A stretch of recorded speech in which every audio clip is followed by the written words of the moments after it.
সার্বভৌমত্বের মালিক আল্লাহ। যাকে খুশি আনেন, আবার যাকে খুশি লাথি মেরে তাড়িয়ে দেন ক্ষমতা থেকে। তিনি কে? আল্লাহ। তো যার কথা বলবো তার নাম হচ্ছে করুন। কি নাম? কারুন। সূরাটার নাম কসাস, 20 নম্বর পারা, 76 নম্বর আয়াত থেকে শুরু হচ্ছে। এত সম্পদ আল্লাহ পৃথিবীতে দিয়েছিল, এই মুকেশ আম্বানি কি আর অনিল আম্বানি কি আর বিল গেটস কি আর এ কি তাই কি, তার সম্পদের যে ব্যাংকগুলো ছিল, ব্যাংকে যে খাজানা ভান্ডারগুলো রাখবে, সেই ব্যাংকের চাবি বহন করার জন্য তাফসিরে এসেছে 60টা উট বা 60টা ঘোড়ার লাগতো শুধু চাবি বহন করার জন্য। আর কোরআনে এসেছে ডাইরেক্ট একদল বিশাল শক্তিশালী যুবক শুধু চাবিগুলো, ব্যাংকের লকারের চাবিগুলো বহন করে এখান থেকে ওখানে নিয়ে যাওয়ার মতো লোক লাগতো। কত বড় ধনী বুঝতে পারছেন? সম্পর্কে কে হয়? মুসা নবীর চাচাতো ভাই। মুসা নবীর কি চাচাতো ভাই। আপনারা অনেকে ভাবছেন যে কত রাত হবে, আর বেশি নাই, এটা বলি আমরা শেষ করব, বেশি বক্তব্য করলে মনে থাকে না, আর আমার অভ্যাস ওটাও নাই। চাচাতো ভাই এত সম্পদ পেল, কিন্তু দুর্ভাগ্য কোনদিন আল্লাহর জন্য একটা টাকা খরচ করতে পারে না। মুসা নবী বলল, আল্লাহ তো তোমার পয়সা দিয়েছে, তো খরচ করো। বলে না না না, মাথা খারাপ নাকি? এগুলো সব আমি আমার অ্যাবিলিটি, আমার দক্ষতা, আমার এক্সপেরিয়েন্স, আমার এডুকেশন, আমার শিক্ষা, আমার যোগ্যতা আমি করেছি।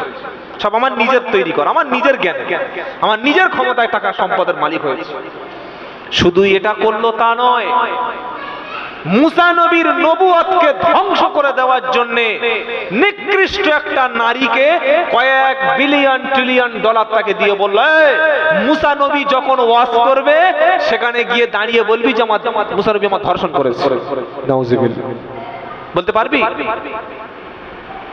বলতে পারবি? বললে হ্যাঁ পারবো। কত টাকা লাগবে? নারী তো, টাকা দিলেই নারীদের মনটা সহজে বশ করে নেওয়া যায়। তো মুসা নবী দাঁড়িয়ে গেছে, বয়ান করছে, ওয়াজ করছে, দাঁড়িয়ে গিয়ে বলছে, মুসা নবী আমার এই করেছে গো, তোমরা জানো। ওয়াজ করতে করতে, কে তুমি? কি বলছি তুমি? জনগণ তো অবাক, মুসা নবী ধর্ষণ করতে পারে নারীর? মুসা নবী বলেন, আল্লাহর কসম করে বলো সত্যি কি ঘটনাটা? নারীটা বলল, কসম যখন খেয়েছেন তখন আমি সত্যিটা বলি, আসলে এটা না। অনেক সম্পদ করুন আমাকে দিয়েছে যাতে করে তোমার বিরুদ্ধে মিথ্যা একটা অভিযোগ আনা যায়, আর এই অভিযোগটা করলে কি হবে? তোমার দ্বীন প্রচারের ক্ষেত্রে বাধা দেওয়া যায়। তাই করুন। তবে এ কাজ তুমি করনি আমি জানি, এটা করুন আমাকে টাকা দিয়ে করিয়েছে। বলুন সুবহানাল্লাহ। নিষ্পাপ হয়ে গেল। মুসা নবী বদদোয়া করলেন, আল্লাহ আল্লাহ, দ্বীন প্রতিষ্ঠা করার জন্য আমার চাচাতো ভাই সম্পদের মালিক হয়ে যখন আল্লাহর জমিনে আল্লাহর দ্বীন প্রতিষ্ঠার পথে বাধা দিচ্ছে, আল্লাহ তুমি এই করুণের বিচার করো, মাটির মধ্যে ঢুকিয়ে দাও। প্রথমে বিশাল বড় এলাকা, যত বিল্ডিং ছিল করুণের সব মাটির তলায় চলে গেল, সব সম্পদ চলে গেল। করুণ এবং তার আত্মীয় স্বজন, তার গোষ্ঠী, তার সমর্থকদের পা মাটি পর্যন্ত গেড়েছে, ঢুকছে, গড়গড় করে ঢুকে যাচ্ছে। করুণ বলল, বাঁচাও বাঁচাও। হাঁটু পর্যন্ত ঢুকে গেল, বলল বাঁচাও। কে বাঁচাবে? বাঁচাবার কেউ আছে নাকি? আল্লাহর আইন অবাধ্য যখন করে আল্লাহ শেষ করে দেয়। কোমর পর্যন্ত চলে যাচ্ছে, বলে বাঁচাও। গলা পর্যন্ত চলে গেল, বাঁচাও। ওই চলে যে গেছে, মুফাসসিরিনরা বলেছে ওইভাবে চলতেই আছে চলতেই আছে চলতেই আছে, কিয়ামত পর্যন্ত মাটির তলায় চলে যাবে। সুবহানাল্লাহ। বললে হুজুর একটু এই গাল গল্প মতো হচ্ছে না, এটা কি সত্যি আছে? ইন্না কারুনা কানা মিন কওমি মূসা ফাবাগা আলাইহিম। আল্লাহু আকবার, আল্লাহু আকবার জোরে বলেন। ওয়া আতাইনাহু মিনাল কুনুজি, আল্লাহ পাক বলছেন ইন্না করুন, নিশ্চয়ই করুন, কানা মিন কওমি মুসা, সে ছিল মুসা আলাইহিস সালামের সম্প্রদায়। মুফাসসিরিনরা বলেছে করুন হলো মুসা নবীর আপন চাচাতো ভাই। কোরআনুল কারীম বলছে ফাবাগা আলাইহিম, সে যখন উদ্ধত্ত প্রকাশ করলো, অহংকার করলো, সম্পদ যখন মানুষের চলে আসে, মানুষ মনে করে পয়সা হয়ে গেছে মানে আমি যা বলবো তাই। পয়সা হয়ে গেলে মসজিদ কমিটিতে থাকা যায়, পয়সা হয়ে গেলে হারামকে হালাল বললে লোকের সামনে তাই মেনে নেয়। পয়সাওয়ালা লোক আর মানুষকে মানুষ বলে মনে করে না। যখন সে উদ্ধত্ত প্রকাশ করলো, আল্লাহ বললেন ও আতাইনাহু মিনাল কুনুজ, আমি করুণকে প্রচন্ড সম্পদ আমি দান করেছিলাম, এত সম্পদ দিয়েছিলাম যে সেই সম্পদগুলো বহন করার জন্য কয়েকজন ব্যক্তি ছিল। তার কওমের লোকেরা বলল ক্বালা ইয়া কওমি, ক্বালা ইয়া কওমি, তার কওমের লোকেরা বলল হে করুন লা তাফরা, তুমি অহংকার করো না, কারণ ইন্নাহু লা ইহিব্বুল ফারিহিন, অহংকারকারী ব্যক্তিকে আমার আল্লাহ ভালোবাসে না।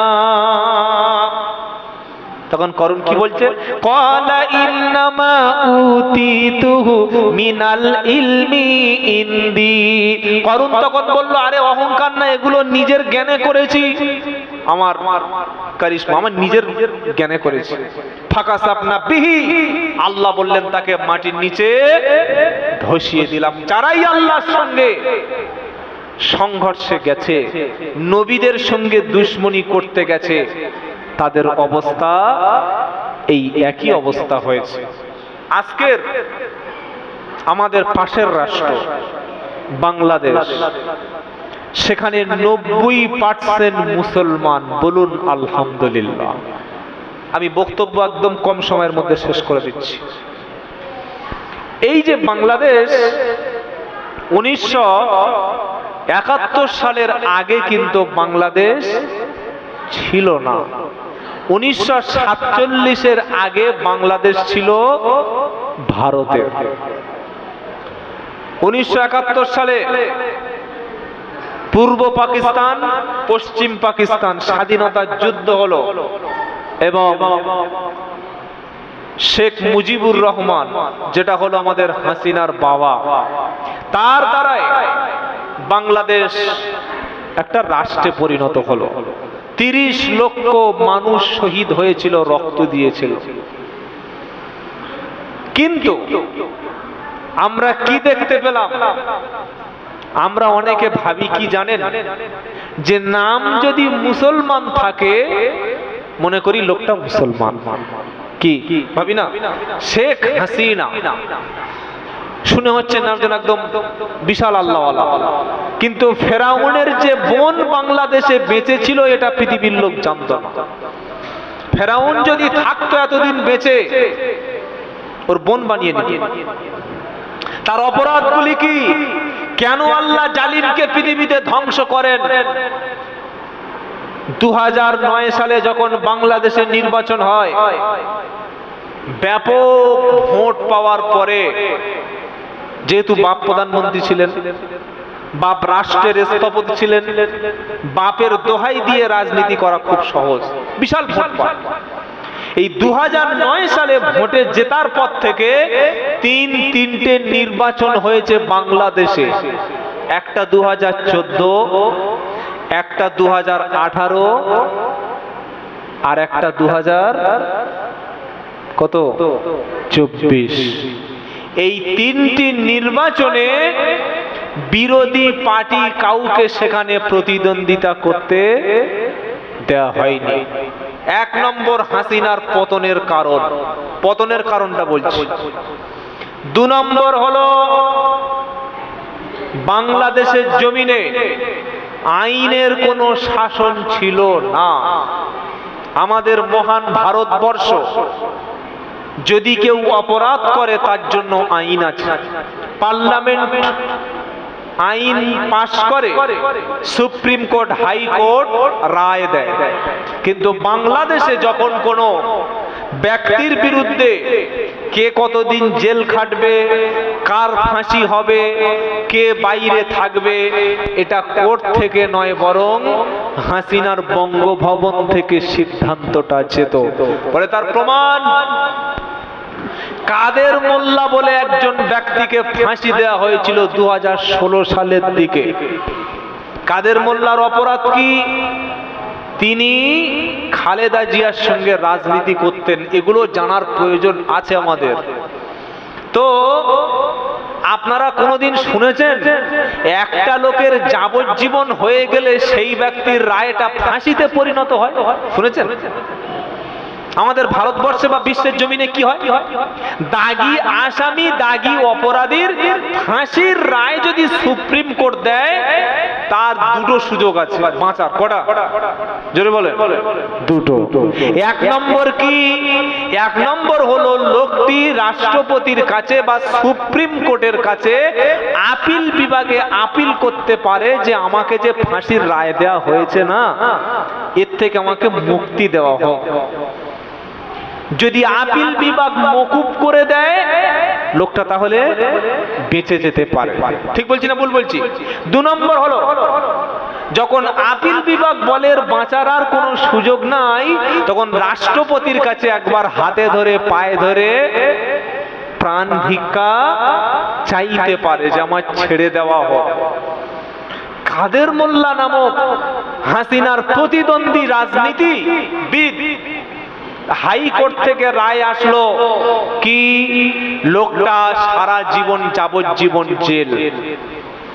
হাসিনা দেখলো, আরে এই কাদের মোল্লা বা বিরোধী পার্টিকে যদি বাঁচিয়ে রাখি, তাহলে আমার তো গদি থাকবে না। ঠিক ফেরাউনের মতো, যেমন বাচ্চাগুলোকে ফেরাউন বলল হত্যা করো, কারণ যদি ওই বাচ্চার মধ্যে কোনো মুসার মতো বাচ্চা তৈরি হয়, কিন্তু আল্লাহ তো মুসাকে ফেরাউনের বাড়িতেই তৈরি করবেন। কাদের মোল্লার রায়কে হাসিনা বললেন ফাঁসি দাও, যাবজ্জীবন থেকে ফাঁসি দেওয়া হলো। চিন্তা করতে পারছেন রায় কাকে বলে? হাইকোর্ট সুপ্রিম কোর্টে রায় না, রায় হাসিনা দিত।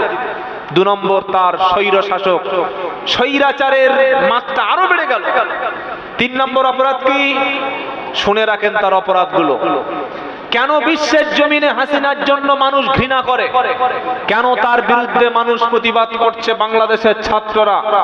3 নম্বর হলো, পশ্চিম বাংলার জমিনে আমরা যারা ওয়াজ নসিহত করি, জুমার দিন বক্তব্য করি, আমাদের বক্তব্যগুলো স্বাধীনভাবে করতে পারি। বাংলাদেশে কয়েক লক্ষ মসজিদ আছে, জুমার দিনে ইমাম সাহেব মসজিদে বক্তব্যের মধ্যে, খুতবার মধ্যে যদি হাসিনার একটা শব্দ তার বিরুদ্ধে বলতো, সাথে সাথেই শাস্তি, জেলখানা। মসজিদের খুতবা মনিটরিং হতো। 4 নম্বর হলো, যত কোরআনের তাফসিরুল মাহফিল, সেখানে রাজনীতির কোনো শব্দ উচ্চারণ করা যাবে না। আমরা অনেক মুসলমান কি মনে করি জানেন? আমি প্রথমে বলেছি যে হুজুর, পীর সাহেব, পীরজাদা, আলেম, ওলামা এরা রাজনীতি করবে কেন? ধর্ম আলাদা, রাজনীতি আলাদা। এইটা আমাদের বুঝিয়েছে নাস্তিক মুরতাদেরা। কিন্তু ইসলাম রাজনীতি থেকে আলাদা নয়, সেটা বিশ্বনবী মদিনায় গিয়ে রাষ্ট্র প্রতিষ্ঠা করে ইসলাম প্রতিষ্ঠা করেছিলেন। বলুন সুবহানাল্লাহ। তাফসীরুল কোরআন মাহফিল বন্ধ হলো, যারাই বড় বড় মুফাসসির সবগুলোকে জেলখানায় বন্দী করা হলো। যেমন মুফতি কাজী ইব্রাহিম সাহেব 3 বছরের জেল খাটলো। মুফতি আমির হামজা সাহেব কোনো অপরাধ নাই, 3 বছরের জেল। আল্লামা মামুনুল হক অপরাধ নাই, 3 বছরের জেল। আর ভাগ্য ভালো মিজানুর রহমান আজহারি পালিয়েছিল মালয়েশিয়া, তা না হলে ফাঁসি মনে হচ্ছে হয়ে যেত। কি বুঝলেন? তবে আজহারি সাহেব খুব তাড়াতাড়ি ফিরবেন, নেতৃত্ব দেবেন। বলুন ইনশাআল্লাহ। বাংলাদেশে যে বিপ্লব শুরু হয়েছে, সেটা আলেমদের বিপ্লব, ওলামাদের বিপ্লব। ওলামারাই এবার নেতৃত্ব দেবে। বলুন সুবহানাল্লাহ। সে যখন আরো বড় ফেরাউন হওয়া শুরু করলো, ফেরাউনের প্রতিযোগিতা চলছে। 5 নম্বর কি করলো? আল্লামা দেলোয়ার হোসেন সাঈদী রহমতুল্লাহ আলাইহি, যিনি মুজাদ্দিদের মতো কাজ আল্লাহ তাকে দিয়ে করিয়েছিলেন, বলুন সুবহানাল্লাহ। সাঈদী সাহেবের অপরাধ কি? কয়েক হাজার অমুসলিমকে মুসলমান বানিয়েছিল। 2 নম্বর অপরাধ, তার কথা শুনে লক্ষ লক্ষ মানুষ মাজারমুখী না হয়ে মসজিদমুখী হয়েছিল, বলুন সুবহানাল্লাহ।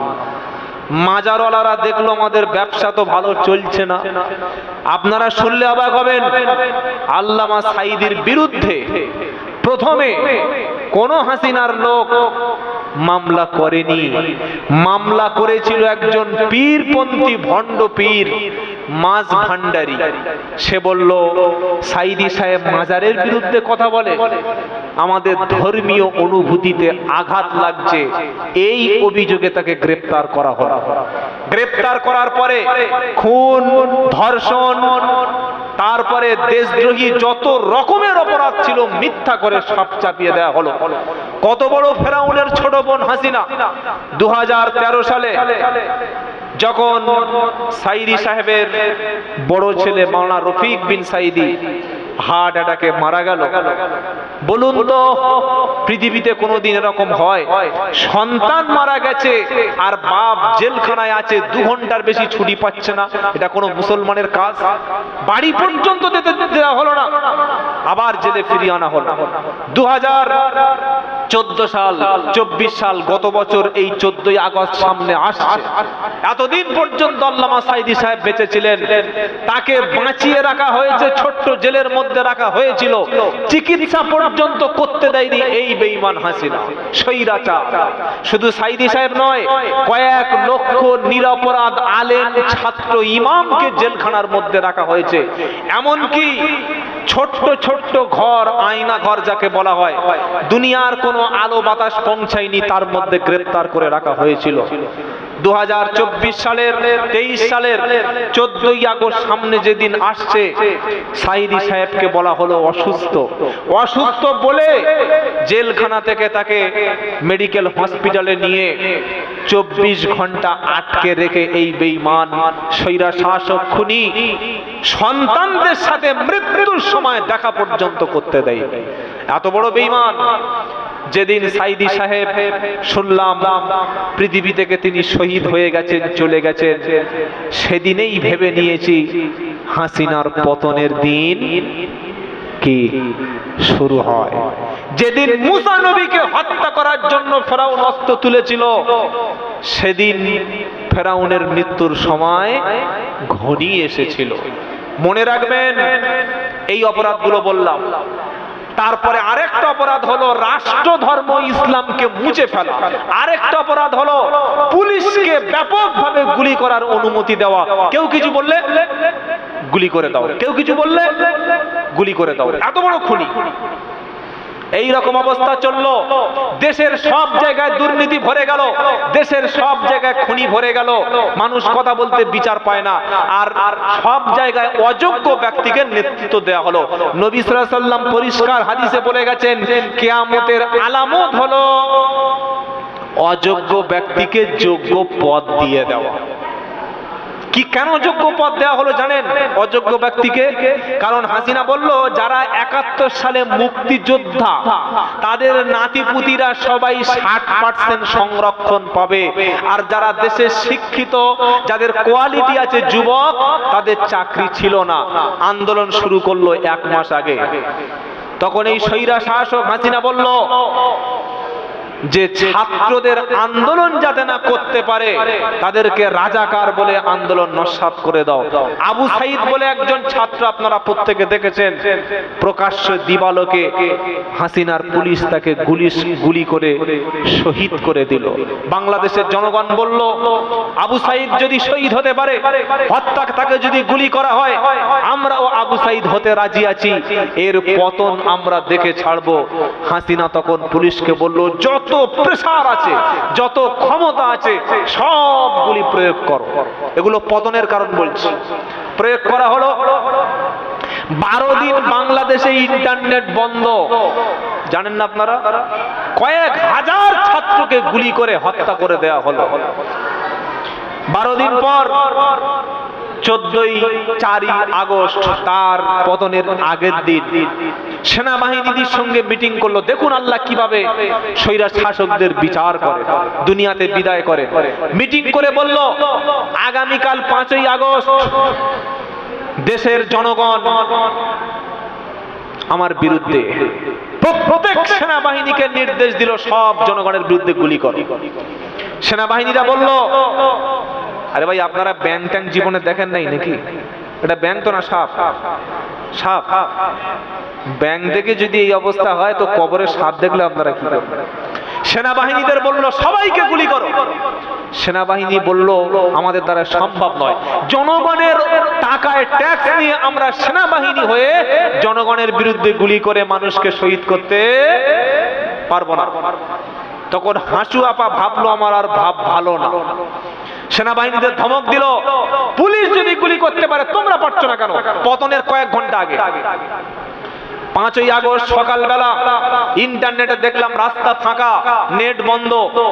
ভেবেছিলাম ওগো আল্লাহ, এই 14 বছর 13 বছর আলেমদের কান্না, সাইদি সাহেবের শহীদ হওয়া, লক্ষ লক্ষ আলেমদের জেল খাটা, তার বিনিময়ে কি বাংলাদেশ স্বাধীনতা পাবে না?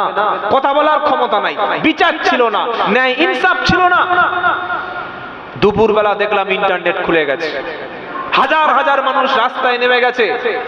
সেই সময় ছাত্ররা যেমন রাস্তায় নামলো, বাংলার জনগণ রাস্তায় নামলো, এবং একজন পীর সাহেবও তিনি রাস্তায় নেমেছিলেন, যার নাম হচ্ছে মুফতি ফয়জুল করিম চরমনাই পীর। বলুন আলহামদুলিল্লাহ। অনেকে আমার বিরুদ্ধে বলে যে এই বক্তাটা পীর সাহেবদের বিরুদ্ধে গালাগালি করে, আমার বিরুদ্ধে বলে না। ভাই, যারা খাঁটি পীর তাদের বিরুদ্ধে আমি কখনো কোনো কথা বলি না।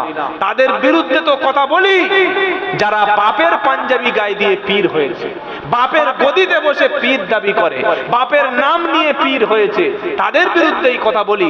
যাদের ইলিম আছে, যাদের যোগ্যতায় পীর, যারা জনগণের জন্য মসজিদ মাদ্রাসা করে, তারাই হচ্ছে অরিজিনাল পীর। যারা সরকারের জুলুমের বিরুদ্ধে কথা বলে, জাতির জন্য জান এবং মাল দিতে পারে, তারাই হলেন খাঁটি পীর। বলুন সুবহানাল্লাহ। আর মাত্র 4 ঘন্টা সময় বাকি আছে, লক্ষ লক্ষ কোটি কোটি মানুষ রাস্তায় নেমে গেছে। সেনাবাহিনী বলছে, খালা হাসু আপা ক্ষমতা ছেড়ে দেন, সময় বেশি বাকি নাই। টেবিল চাপড়ে বলছে, কি বলছো তোমরা সবাই গুলি করতে শুরু করো। সেনাবাহিনী বলল, ইম্পসিবল, সম্ভব না। চতুর্দিক থেকে কোটি কোটি মানুষ আসছে তোমার গণভবনে, বঙ্গভবনে, এসে ঘেরাও করছে। কি করবে বলো? হাসিনা বলছে, ক্ষমতা চালাও, গুলি করো। তারা বলল না।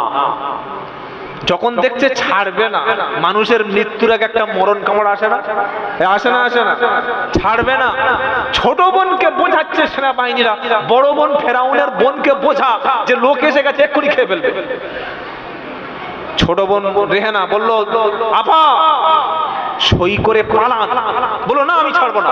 ছেলে থাকে আমেরিকায়, ওয়াজিদ জয়, বলল, মা কি করছো, এখনো ক্ষমতা ছেড়ে দাওনি?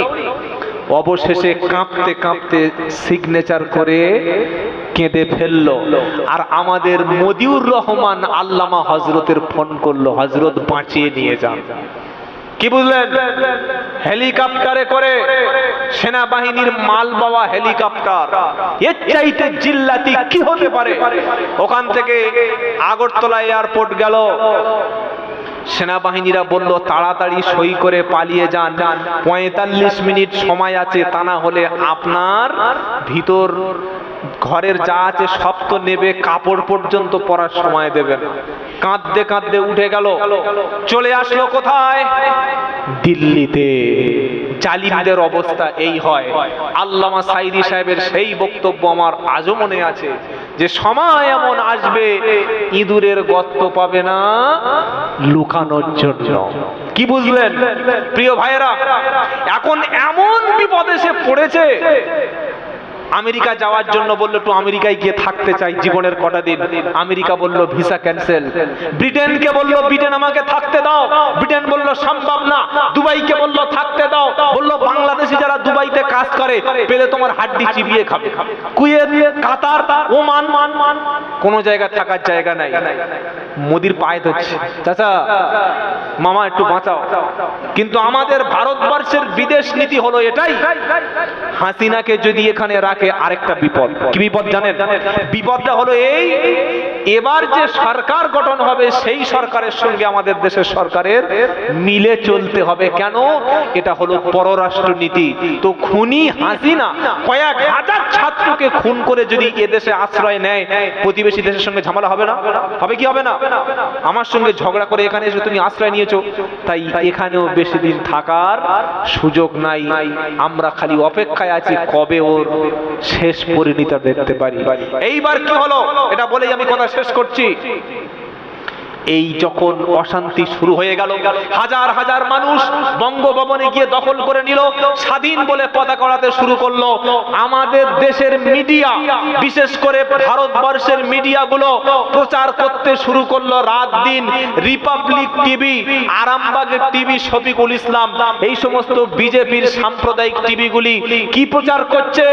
যে বাংলাদেশে হিন্দুদের ঘর বাড়ি ভেঙে তছনছ করে দেওয়া হচ্ছে। এটার পিছনে সূক্ষ্ম কারণ আছে। কি কারণ জানেন? তার কারণ হলো, বাংলাদেশে যদি এই রকম একটা কথা বলে পশ্চিম বাংলায় হিন্দুদের এক করে দাঙ্গা লাগাতে পারি, তাহলে 26-এ আমাদের এ রাজ্যে ক্ষমতায় আসা সহজ হয়ে যাবে। গতকাল, আজকের আমি যখন জুমার নামাজ পড়াতে যাচ্ছি, মসজিদে ঢুকছি, আমার এলাকার দুজন সিভিক তারা বলল, হুজুর দাঁড়ান। কি হলো? থানা থেকে আমাদের বলে পাঠানো হয়েছে যে আপনি হাসিনার ব্যাপারে, বাংলাদেশের ব্যাপারে কথা বলবেন, তবে হিন্দু মুসলমান যেন সম্প্রীতিতে থাকে সেই বিষয়ে কথা বলবেন। আমি তাদের বললাম যে ভাই, এটা আমাকে না বলে এটা গিয়ে মোদিকে বলো, এটা মুখ্যমন্ত্রীকে বলো। এই রাজ্যে রিপাবলিক টিভি, আরামবাগ টিভি, যত রকমের সাম্প্রদায়িক চ্যানেল আছে, তারা 24 ঘন্টা কি প্রচার করছে? যে বাংলাদেশে জঙ্গি হামলা হচ্ছে, মূর্তি ভেঙে ফেলা হচ্ছে। আচ্ছা বলুন তো ভাই, বিদ্যাসাগরের মূর্তিটা ভাঙা হয়েছিল 2 বছর আগে, সেইটাকে কলকাতার খবরটাকে বাংলাদেশ বলে চালানো হচ্ছে। সেখানে দেখলাম জেসিবি দিয়ে, বুলডোজার দিয়ে বিদ্যাসাগরের মূর্তি ভাঙছে। বুলডোজারের WB মানে ওয়েস্ট বেঙ্গল। ওয়েস্ট বেঙ্গল কখনো গিয়ে কি বাংলাদেশে মূর্তি ভাঙতে পারে? মিথ্যা ভুয়া খবর মিডিয়া এগুলো প্রচার করছে। কিন্তু এতদিন পর্যন্ত কয়েক হাজার ছাত্রকে ইন্টারনেট বন্ধ করে হাসিনা পাখির মতো খুন করেছে, এটা কখনো মিডিয়া প্রচার করেনি। আমাদের একটা রাজ্য আছে মণিপুর, কয়েক বছর ধরে অশান্তি হচ্ছে, খ্রিস্টান এবং দলিত মুসলমানদেরকে কচুকাটা করা হচ্ছে, হত্যা করা হচ্ছে, আমাদের মিডিয়া কোনোদিন প্রচার করেনি। বাংলাদেশে যেদিন অশান্তি হলো, সেদিন থেকে আজ পর্যন্ত প্রত্যেক সারাটি রাত, প্রত্যেক দিন মাদ্রাসার ছাত্ররা, কলেজ স্টুডেন্টরা, ওলামারা সারা রাত মন্দির পাহারা দিচ্ছে। আপনারা ফেসবুকে দেখেছেন। এটা নিয়ে কখনো মিডিয়া প্রচার করেনি। তাই বয়কট করতে হলে মমতা ব্যানার্জির কাছে, মুখ্যমন্ত্রীর কাছে আমরা আবেদন করছি, এতগুলো মিডিয়ার মাধ্যমে মসজিদে এসে আমাদেরকে না বুঝিয়ে এই টেলিভিশনের সাংবাদিক যারা রিপাবলিক টিভি এবং আরামবাগ টিভির মতো উস্কানি দিচ্ছে, যারা অবিলম্বে আইনের আওতায় এনে গ্রেফতার করা হোক। তাহলে বাংলার মুসলমান শান্তি পাবে, বাংলার মুসলমান বেঁচে থাকবে। আর এইভাবে যদি উস্কানি দেওয়া হয়, তাহলে দাঙ্গা হলে লাভ তাদের, কথাটা মাথায় রাখতে হবে। আমরা যারা মুসলমান ঈমান এনেছি আল্লাহর উপরে, আল্লাহর লানত, আল্লাহর দুশমন, কোরআনের দুশমন, মসজিদ মাদ্রাসা দ্বীনের দুশমন, জিল্লাতির সঙ্গে হাসিনা যেভাবে পালিয়েছে, তার মরণটা নমরুদ ফেরাউনের মতো হবে ইনশাআল্লাহ। ইনশাআল্লাহ বাংলাদেশে শান্তি প্রতিষ্ঠা হবে। বাংলাদেশে ডক্টর মোহাম্মদ ইউনূসের নেতৃত্বে ছাত্রদের নেতৃত্বে অন্তকালীন একটা সরকার গঠন হয়েছে, সেখানে ওলামারা নেতৃত্বে আসছে। আগামী বাংলাদেশ হবে দ্বীন এবং ইসলাম, ন্যায় ইনসাফের জয় হবে। বলুন ইনশাআল্লাহ, বলুন ইনশাআল্লাহ। আগামীর পৃথিবীতে নেতৃত্ব দেবে ছাত্ররা, নেতৃত্ব দেবে ওলামারা। ওদেরটা পালিয়েছে, আর আমাদেরটা যেদিন পালাবে মাল ইসরায়েলে পালাবে, আশেপাশে চান্স পাবে না। লিখে রাখবেন ইনশাআল্লাহ, ইনশাআল্লাহ, ইনশাআল্লাহ। ঘাবড়ানোর কোনো কারণ আছে?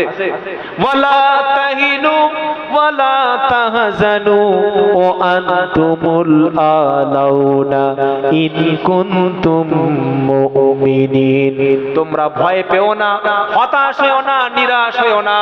যদি তোমরা মুমিন হও, আমি আল্লাহ তোমাদের জয়ী করে দেব। বলুন সুবহানাল্লাহ। আজকের মতো বক্তব্য এখানেই শেষ করি।